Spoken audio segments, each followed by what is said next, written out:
Hi friend, Kanchi Kamakshi తల్లి రహస్యాలు ఇప్పుడు మనం తెలుసుకుందాం. కామాక్షి తల్లిని దర్శించుకోవాలంటే మనం అనుకుంటే సరిపోదు. కామాక్షి తల్లి అనుగ్రహం కూడా మనకు అవసరం. ప్రపంచానికి నాభిస్థానం కాంచీపురం కామాక్షి తల్లి దేవాలయం. తల్లి గర్భంలో ఉన్నప్పుడు నాభి నుంచి బిడ్డకు పోషకాలు అందుతాయి. ఇది గొప్ప విశేషం. సుగంధ కుంతలాంబ అవతారంలో ప్రపంచంలో ఎక్కడ లేని విధంగా కంచి కామాక్షి అమ్మవారు దర్శనమిస్తారు. సమస్త ప్రపంచంలో ఎక్కడ లేని విధంగా డంకా వినాయకుడు దర్శనమిస్తారు. కాంచీపురం కామాక్షి తల్లి ఆలయంలో అరూపలక్ష్మీదేవి కూడా భక్తుల దర్శనం ఇస్తారు.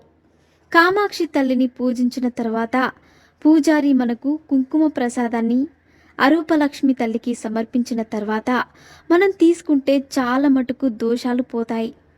స్త్రీ పురుషులు అరూపలక్ష్మి తల్లిని దర్శించుకున్న శాప విమోచనం అయ్యే అవకాశం ఉంటుంది.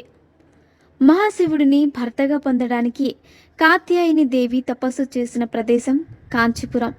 కామాక్షి దేవి ప్రధాన దేవాలయం ఎదురుగా ఉన్న గోడలో తుండిర మహారాజు రూపం ఉంటుంది. కామాక్షి దేవి నమ్మిన భక్తులపై అనుగ్రహం ఎప్పుడూ ఉంటుంది.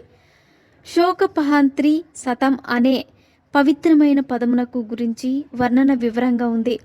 సతతం మనశుద్ధితో కామాక్షి దేవిని ధ్యానించే వాళ్ళుంటారో వారిని తల్లి ఎప్పుడు సుఖ సంతోషాలను ప్రసాదిస్తుంది. మరిన్ని ఇంట్రెస్టింగ్ అప్డేట్స్ కోసం మా ఛానల్ని సబ్స్క్రైబ్ చేసుకోండి.